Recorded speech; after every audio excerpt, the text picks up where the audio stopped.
So, Seema, we know that the attacker, or the suspected attacker, I should say, arrived on the Italian island of Lampedusa. That's a key transit point, of course, for migrants. He then ended up in France. Tell us how that happened. Well, what the prosecutors here have confirmed is that, yes, he arrived on the island of Lampedusa in the south of Italy on the 20th of September. He was then, according to anti-COVID-19 protocols, moved to a quarantine ship, the Rhapsody. He was on that ship for 2 weeks as required, and that ship moved to Bari in Puglia, again in the south of Italy.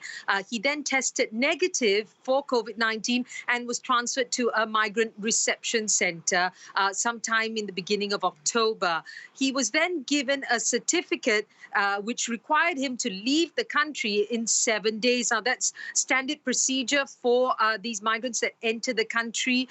And what is believed after that, there's pretty much a loss in terms of tracking him, but apparently he must have entered illegally into France. And that is why there are some calls now that perhaps they should stop the migratory flow or the asylum procedures, if you like, from the Italian border into France. But so far, that's what we know in terms of the alleged attackers' movements from Italy and probably into France. And this has sparked something of a political row where you are, hasn't it, Seema? Tell us how some politicians are already trying to use this to their advantage.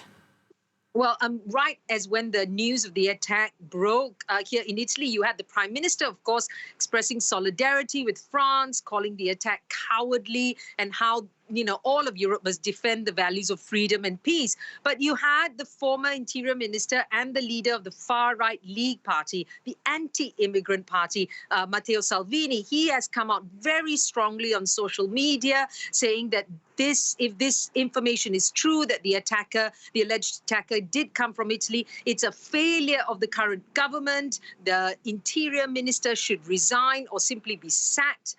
The Interior Minister, Luciana Lamorgese, speaking today to the media, rejected these accusations. She said that this was an attack on the entire of Europe, and it was not something that was the responsibility just of this government. And in fact, she said, stop stirring up controversy, because if you look at the security decrees that Salvini's own government, the previous government in charge, had put into place, they allowed these people to leave the reception centers and allowed thousands of these migrants to be on Italian territory, and that led them to move to other countries. It's also interesting to note that some others have pointed out a previous attacker, Anis Amri. I don't know if you remember, but he was also a Tunisian that was said to be responsible for the Berlin Christmas market attacks in 2016. He too came through Lampedusa and came through Italy. And back then, it was the government of former centre-right leader Silvio Berlusconi, former prime minister,